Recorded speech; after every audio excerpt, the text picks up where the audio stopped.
कोई भी सपना साकार करने के लिए सबसे जरूरी है सही कोच का होना। चुनिए अरोमा केमिस्ट्री क्लासेस को और करें अपने PGT एग्जाम्स ऑफ इंडिया का सपना साकार। Download the app now. सभी दोस्तों को अनुसर का प्यार भरा नमस्कार। एरोमा केमिस्ट्री क्लासेस में आपका बहुत बहुत स्वागत करता हूं और reactivity order of aldehyde ketone की बात करूंगा, जो पीजीटी में बहुत ही इम्पोर्टेंट टॉपिक माना जाता है। और पीजीटी एग्जामिनेशंस में ये मैंने नोटिस किया है कि बहुत सारी ईयर्स में ये क्वेश्चंस आए हुए हैं। तो यहाँ पर हम लोग बात करेंगे कि आखिरकार एल्डिहाइड कीटोन्स जितने भी होते हैं, इन एल्डिहाइड कीटोन्स की ऑर्डर ऑफ रिएक्टिविटी क्या होती है। तो आज हम लोग पढ़ेंगे ऑर्डर ऑफ रिएक्टिविटी। तो इस वीडियो को बिल्कुल कंप्लीटली देखिएगा तो एक क्वेश्चन आप 100% अपना सही कर लेंगे, और वो क्वेश्चन जो आप सही करेंगे वो इसी ऑर्डर में से आ भी जाता है। ये बात आपको ध्यान रखनी पड़ेगी। सबसे पहले मैं बात कर लेता हूँ, आपको छोटी छोटी बातें कुछ ऐसी बताता हूँ कि अटैक कैसे होता है, कंडीशंस क्या होती हैं, पूरी बात आपको समझाने की कोशिश करता हूँ। देखिए, सबसे पहले अगर मैं जानने की कोशिश करूँ तो आपको बताऊंगा कि ये मेरे पास में कार्बोनाइल ग्रुप होता है। ये कार्बोनाइल ग्रुप को अगर मैं देखता हूं तो कार्बोनाइल ग्रुप में ये दोनों प्लस आई ग्रुप लगे हुए हैं, और जब ये दोनों प्लस आई ग्रुप लगे हुए हैं तो इसका मतलब है ये इलेक्ट्रॉनों को, जो डबल बॉन्ड का इलेक्ट्रॉन है, उसको ट्रांसफर करेंगे। और ट्रांसफर कब करेंगे? जब इन पर कोई न्यूक्लियोफाइल अटैक करेगा। तो जब न्यूक्लियोफाइल ने अटैक किया, यहाँ अलग अलग कलर से मैं आपको दिखाने की कोशिश करूंगा जिससे कि आप प्रॉपर वे में समझ पाएं कि आखिरकार क्या मैं करने जा रहा हूँ। ये न्यूक्लियोफाइल ने अटैक किया, और जैसे ही न्यूक्लियोफाइल ने अटैक किया, इसने ट्रांसफर कर दिया अपना इलेक्ट्रॉन। अब क्या होगा? अब न्यूक्लियोफाइल तो इससे जुड़ जाएगा, यानी कि नेक्स्ट स्टेज जो आएगी ये ट्रांजिशन स्टेट कहलाती है। अगर आपको जानकारी हो तो बताऊंगा। ट्रांजिशन स्टेट कहलाती है। यहाँ पर आर एल्काइल ग्रुप लगा लीजिए, दूसरा एल्काइल कलर सेम रखिए जिससे कि आपको समझ में आसानी रहे। यहाँ पर आप आर लगा लीजिए, यहाँ पर दूसरा आर लगा लीजिए, थोड़ी सी शेप में चेंज करूंगा। और यहाँ पर जब बॉन्ड ट्रांसफर हुआ तो सिंगल ऑक्सीजन रह जाएगा, और ऊपर की तरफ ये जो है वो डॉट डॉट करके बनाऊंगा जिससे कि आपको ये समझ में आ जाए कि यहाँ न्यूक्लियोफाइल जुड़ा हुआ है। तो ये न्यूक्लियोफाइल जुड़ गया, और इसके ऊपर क्या आ गया? ये दोनों कंडीशन, ये भी ट्रांजिशन स्टेट में है। तो यहाँ पर मैं दिखाना चाहूंगा कि यहाँ से ये इलेक्ट्रॉन लेकर के जुड़ा है, यानी न्यूक्लियोफाइल है, तो इस पे पार्शियल नेगेटिव दिखाऊंगा। और यहाँ पर इलेक्ट्रॉन की डेफिशिएंसी, तो यहाँ पर भी मैं पार्शियल नेगेटिव दिखाऊंगा। ये दोनों, ये न्यूक्लियोफाइल है और इसके ऊपर इलेक्ट्रॉन का ट्रांसफर हुआ है। ये इलेक्ट्रॉन नेगेटिव ये लेकर के ही आया था, ऑलरेडी आपको यहाँ दिखाई ही दे रहा है।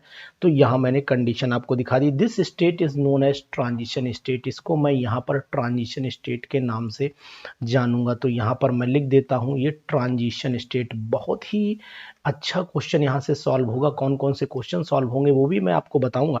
तो ये हो गई आपके, और ये टेट्राहेड्रल शेप बन जाती है। तो ट्रांजिशन स्टेट ब्रैकेट में आप टेट्राहेड्रल कंडीशन लिख सकते हैं, कोई दिक्कत नहीं है। टेट्राहेड्रल कंडीशन लिख सकते हैं। इसी तरीके से अब आप कंप्लीटली इसको जोड़ दीजिए।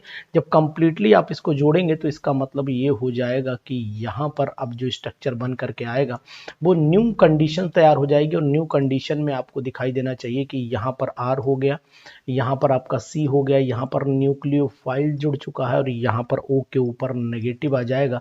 बाकी यहाँ आर, ये आपको टेट्राहेड्रल कंडीशन ये भी दिखेगी, और यहाँ पर कार्बन sp3 हाइब्रिडाइज्ड भी दिखाई देने लगेगा। ये दोनों है, हाइब्रिड कार्बन भी पूछा जा सकता है, तो वो क्वेश्चन भी यहाँ पर सॉर्ट आउट हो जाएगा। अब इस पे अगर मैं H पॉजिटिव को कनेक्ट कराता हूँ, H पॉजिटिव को जोड़ना चाहता हूँ तो जुड़ जाता है। लेकिन अगर मैं यहाँ पर एक कंडीशन दिखाऊं कि यहाँ पर न्यूक्लियोफाइल जुड़ा हुआ है, यहाँ पर R जुड़ा हुआ है, यहाँ पर OH जुड़ा हुआ है, तो ये टेट्राहेड्रल प्रोडक्ट हमारा बन जाता है। तो ये अगर ऐसी कंडीशन पैदा होती है ना, तो फिर आपको न्यूक्लियोफिलिक एडिशन रिएक्शंस में इसको काउंट करना चाहिए। न्यूक्लियोफिलिक एडिशन रिएक्शन में आप इसको काउंट कर सकते हैं। और रिएक्शन एसिड कैटालाइज भी कराई जा सकती है। दोनों पॉसिबिलिटीज हैं कि रिएक्शन एसिड कैटालाइज भी कराई जाए। चलिए खैर कोई बात नहीं, लेकिन यहाँ पर मैं आपको बताऊं कि अगर एसिड कैटालाइज हुई रिएक्शन, यानी कि यहाँ पर मैं नोटिस करवा देता हूँ आपके लिए, अगर रिएक्शन एसिड कैटालाइज हुई तो उस कंडीशन में क्या होगा? उस कंडीशन में भी वही होगा जो भी पीछे किया था, लेकिन थोड़ा सा डिफरेंस रहेगा। देखिए यहाँ पर दोनों एल्काइल ग्रुप आपको दिखाई दे रहे होंगे। अब मैं क्या करना चाहूंगा, इस पे एसिड कैटालाइज कराऊंगा इसे, और एसिड कैटालाइज कराने का मतलब H पॉजिटिव को इस पे जोड़ूंगा। तो H पॉजिटिव यहाँ तो कहीं अटैक करेगा नहीं, वहीं करेगा ना जहाँ इलेक्ट्रॉन होंगे, और इलेक्ट्रॉन ऑक्सीजन पर आपको दिखाई दे रहे हैं। तो अब ये कार्बोनाइल कैटायन तैयार हो जाने वाला है, वो आपको दिखा देता हूँ। कि ये कार्बोनाइल का, भाई ये वाला ही तो कार्बोनाइल कैटायन है, चाहे दिखाइए ना दिखाइए कोई दिक्कत नहीं। यहाँ पर मैं आर ले लेता हूँ, यहाँ पर भी आर ले लेता हूँ, यहाँ सी। अब यहाँ पर आपको बॉन्ड डबल दिख रहा है और यहाँ पर OH आ गया, लेकिन इसकी वैलेंसी सेटिस्फाइज नहीं है, तो इसलिए पॉजिटिव लगा दीजिए। अब यहाँ पर अटैक करा देता हूँ न्यूक्लियोफाइल का। अब जैसे ही नेक्स्ट स्टेप में न्यूक्लियोफाइल को लेकर के आता हूँ, तो यार न्यूक्लियोफाइल यहाँ पर अटैक करने के बाद फिर वही ट्रांजिशन स्टेट में पहुंचा देगा इसे। और ट्रांजिशन स्टेट क्या बनेगी वो मैं आपको दिखाई दे रहा हूँ। यहाँ पर आर हो गया, यहाँ पर भी आर हो गया, और ऊपर आपका न्यूक्लियोफाइल जुड़ेगा तो मैं डॉट से ही जोड़ दे रहा हूँ, तो यहाँ पर न्यूक्लियोफाइल जोड़ दे रहा हूँ और ये वही पार्शियल नेगेटिव कंडीशन में जुड़ेगा। और यहाँ पर आपका डॉट डॉट डॉट मैं OH जोड़े दे रहा हूँ, जो यहाँ पर पार्शियल पॉजिटिव से जुड़ेगा। अल्टीमेट ये फाइनल प्रोडक्ट बना देगा, और फाइनल प्रोडक्ट जब बनेगा तो फिर आपका वही प्रोडक्ट आएगा। यहाँ पर आर आएगा, यहाँ पर सी आएगा, और यहाँ पर आपका फिर वही, सॉरी, यहाँ पर आर आएगा, यहाँ पर न्यूक्लियोफाइल, और लास्ट में यहाँ पर OH। ये भी टेट्राहेड्रल प्रोडक्ट बन जाता है। इसको हम एसिड कैटालाइज बोलते हैं। इस कंडीशन में होता क्या है कि जैसे ही न्यूक्लियोफाइल कार्बोनाइल ग्रुप पर अटैक करता है, जैसे ही न्यूक्लियोफाइल कार्बोनाइल कार्बन पर अटैक करता है, तो वो ऐसे बोले एसिड कैटालाइज्ड कार्बन पर अटैक करता है कार्बोनाइल ग्रुप के, तो जो इंटेंसिफाई कंडीशन है, इंटेंसिफाई का मतलब जो इलेक्ट्रॉन की डेंसिटी है ना, वो इलेक्ट्रॉन डेफिशिएंसी जो कार्बोनाइल ग्रुप की है वो मेंटेन कर दी जाती है। किसके द्वारा? न्यूक्लियोफाइल के द्वारा कर दी जाती है। अब यहाँ पर नेक्स्ट स्टेप में, यानी कि अगर हम आपसे ये कहना चाहें तो ये पॉसिबिलिटी भी यहाँ पर दिखाई दे सकती है कि अगर इसके पास हाइड्रोजन, नेक्स्ट स्टेप अगर मैं जानना चाहूँ कि कौन ज़्यादा रिएक्टिव है कौन कम रिएक्टिव है, तो रिएक्टिविटी ऑर्डर में सिंपल सा आपको दो टर्म आपको याद रखने। एक तो स्टेरिक हिंड्रेंस का नाम याद रखना है। स्टेरिक हिंड्रेंस, ये स्टेरिक हिंड्रेंस क्या होती है वो आपको बताता हूँ। हिंड्रेंस हो गई, स्टेरिक हिंड्रेंस। ये स्टेरिक हिंड्रेंस क्या टर्म है वो आपको समझाने की कोशिश करता हूँ। जैसे कि क्या होता है कि दो बल्कि ग्रुप, ये मान लीजिए दो बल्कि ग्रुप है, अगर ये दो बल्कि ग्रुप पास पास में रहेंगे, मान लीजिए ये मैंने एल्काइल ग्रुप R ले लिया, ये एल्काइल ग्रुप R ले लिया, यहाँ C डबल बॉन्ड O रहेगा, तो इसका जो इलेक्ट्रॉन क्लाउड है भाई, ये बताइए इसका इलेक्ट्रॉन क्लाउड आपको ये दिखाई देगा। अब इसका इलेक्ट्रॉन क्लाउड ये रहा, इसका इलेक्ट्रॉन क्लाउड ये रहा, दोनों इलेक्ट्रॉन क्लाउड पास पास में बैठे हुए। सेम कंडीशन है कि एक सीट है और एक सीट पर दो लोग बैठे हुए हैं, दो मोटे लोग बैठे हुए बस में, तो क्या कंडीशन दी, ये दोनों एक दूसरे को रिपेल करने की कोशिश करते रहेंगे। वो इधर धक्का मारेगा, वो उधर धक्का मारेगा, तो यानी कि ये अपने आप को उस दूरी पर ले जाना चाहते हैं जहां पर इनका रिपल्सन मिनिमम हो जाए। इसी को हम लोग बोलते हैं स्टेरिक हिंड्रेंस, यानी कि स्टेरिक हिंड्रेंस तैयार हो जाएगी। तो जब स्टेरिक हिंड्रेंस तैयार हो जाएगी तो इसका मतलब रिएक्टिविटी ऑर्डर एल्काइल ग्रुप लगाने से या plus effect, plus I effect के आने से डिक्रीज हो जाता है। तो सबसे बेटर मैं आपको बताऊं कि यहाँ पर क्या होगा। ये मान लीजिए मैंने फॉर्मेल्डिहाइड लिया, इस फॉर्मेल्डिहाइड में देखें तो सबसे ज्यादा रिएक्टिविटी मुझे फॉर्मेल्डिहाइड की ही दिखाई दे रही, क्योंकि यहाँ एल्काइल ग्रुप है। अब एल्काइल ग्रुप बढ़ा लेता हूं, ये मैंने एक एल्काइल ग्रुप बढ़ा लिया, मतलब ये एल्डिहाइड तैयार कर लिया, एल्काइल वाला एसिटल्डिहाइड हो सकता है, CH3CHO ले सकते हो आप। तो ये आपका कंडीशन हो, यानी इसका रिएक्टिविटी ऑर्डर घटा। अब एक बार मैं एक काम और करता हूँ कि दोनों एल्काइल, ऐसा करता हूँ मिथाइल और फिर इथाइल लगाऊंगा तो ज़्यादा बेटर रहेगा, क्योंकि आपको समझाने में भी आसानी रहेगी।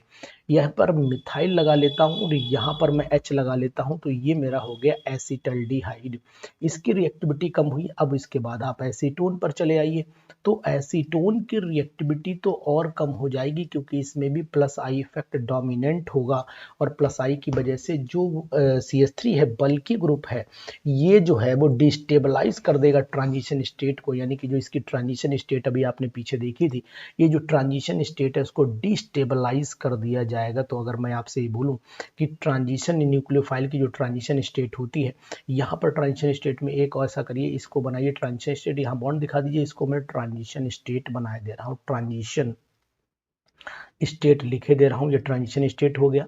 ये आपकी टेट्राहेड्रल प्रोडक्ट बन गया, तो इसको यहाँ पर मैं टेट्राहेड्रल प्रोडक्ट भी लिखे दे रहा हूँ, टेट्राहेड्रल प्रोडक्ट मैं लिखे दे रहा हूँ यहाँ पर। और यहाँ पर आपका न्यूक्लियोफिलिक अटैक दिखा सकते हो, कोई नहीं, यहाँ पर न्यूक्लियोफिलिक अटैक आप दिखा सकते हो। तो ये हो गया आपका न्यूक्लियोफिलिक अटैक हो गया। और यहाँ पर आपका कार्बोनाइल कार्बोकैटायन आप बोल सकते हो, कार्बोनाइल कार्बन बोलिए, कैटायन अभी ना बोलिए क्योंकि बाद में बोला जाएगा, तो इसे कार्बोनाइल कार्बन बोलिए, कार्बोनाइल कार्बन बोलिए, अभी कार्बोकैटायन बनने की कंडीशन में जब होगा, जब ये ट्रांसफर हो जाएगा। तो कार्बोनाइल कार्बन ही बोलें अभी ज़्यादा बेटर रहेगा। यहाँ पर कोई डाउट अगर आपको मन में हो कि बाई चांस मेरे मुंह से निकल गया कार्बोनाइल कार्बोकैटायन, तो अभी नहीं बोलिए तो ठीक है। तो ये मैंने ऑर्डर की बात की, तो यहाँ पर मैं ऑर्डर की बात करता हूँ तो सबसे ज़्यादा रिएक्टिव कौन, फॉर्मेल्डिहाइड हुआ। तो यहाँ पर मैं लिखे देता हूँ फॉर्मेल्डिहाइड भैया बहुत ज़्यादा रिएक्टिव हुआ, क्योंकि यहाँ पर प्लस आई डोमिनेंट नहीं है। और डोमिनेंट यानी कि अगर मैं आपसे कहूँ कि इलेक्ट्रॉनिक फैक्टर भी बोल सकते हैं आप, स्टेरिक हिंड्रेंस में अगर मैं एक टर्म लगाऊं इलेक्ट्रॉनिक फैक्टर, तो कोई बुराई नहीं कि मैं इलेक्ट्रॉनिक फैक्टर भी बोल सकता हूं।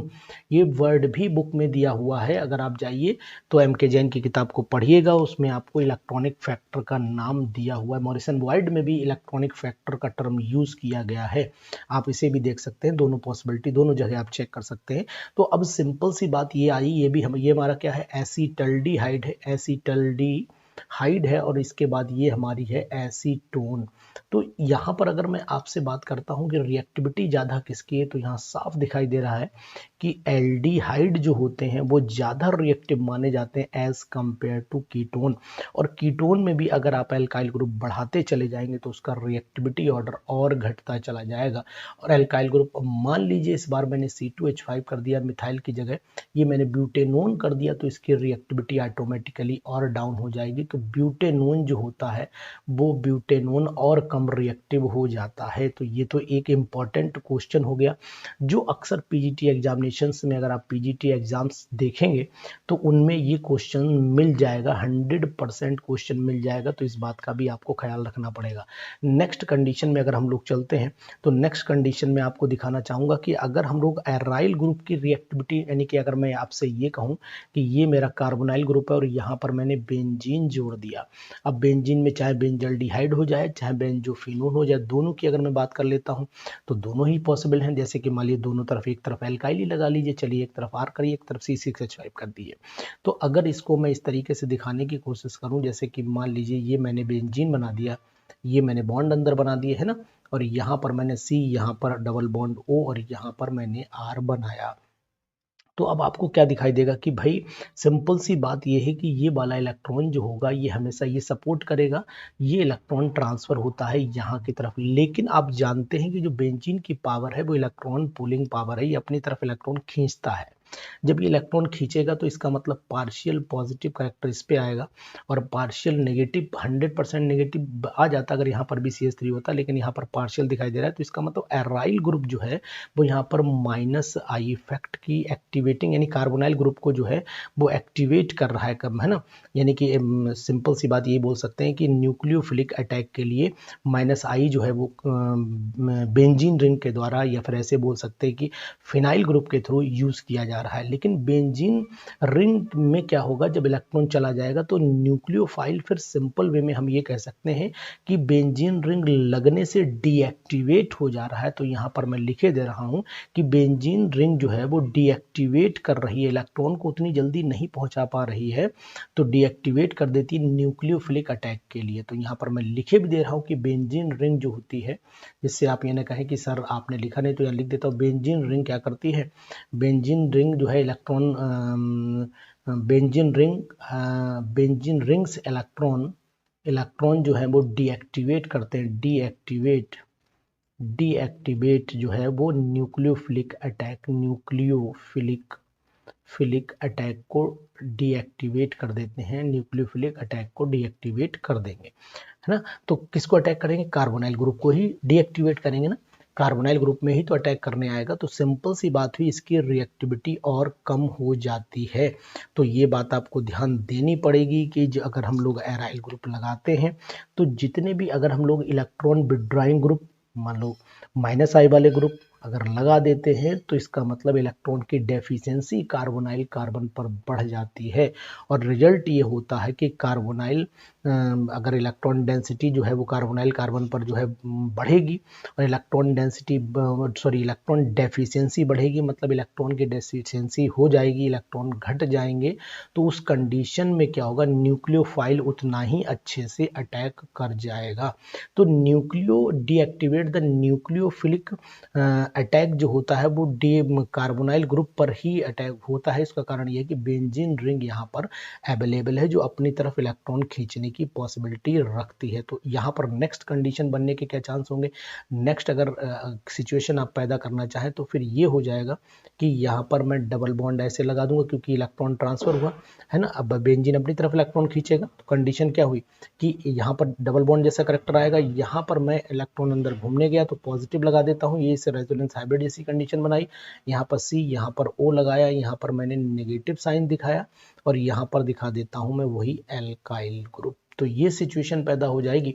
तो ये सिचुएशन पैदा होने का कारण सिर्फ यही है कि बेंजीन अपनी तरफ इलेक्ट्रॉन खींच रहा है। तो अल्टीमेटली हम ये कह सकते हैं कि बेंजीन रिंग लगने से कार्बोनाइल कार्बन पर न्यूक्लियोफिलिक अटैक इजी हो जाता है। तो इलेक्ट्रॉन रिलीज ग्रुप अगर लगा देते हैं बेंजीन रिंग पर तो इलेक्ट्रॉन की डेफिशिएंसी जो होती है वो घट जाती है, तो कार्बोनाइल कार्बन जो होता है वो डीएक्टिवेट हो जाता है। तो ये भी बात आपको ध्यान देनी पड़ेगी, है ना। एराइल ग्रुप विड्रॉइंग लग हो जाता है और वो अपनी तरफ इलेक्ट्रॉन खींच लेता है, और बेंजीन रिंग जो होता है वो रिलीज मतलब इलेक्ट्रॉन रिलीज कर लेता है। तो दोनों में ये डिफरेंस पैदा हो जाता है।